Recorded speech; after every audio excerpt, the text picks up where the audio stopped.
only thing is I can see that even fishes are living beings just like human creatures. We shouldn't be, differentiating the species.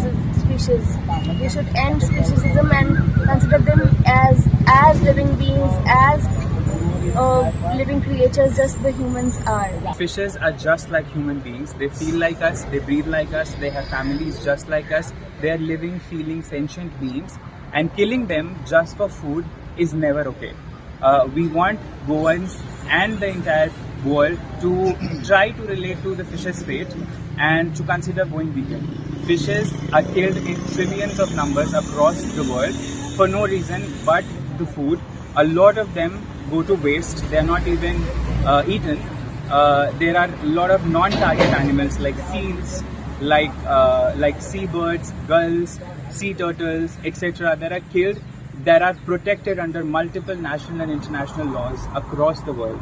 We want to urge people to go vegan for the sake of all of these animals, for the fishes and for themselves, because according to a lot of data, eating fish is closely linked to a lot of life-threatening diseases, multiple of which are because fishes are very high in cholesterol.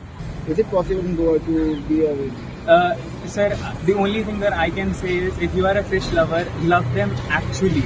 Like, you can't say that I love humans and then eat humans. In the same way, we can't say that we are fish lovers and then go ahead and eat fishes.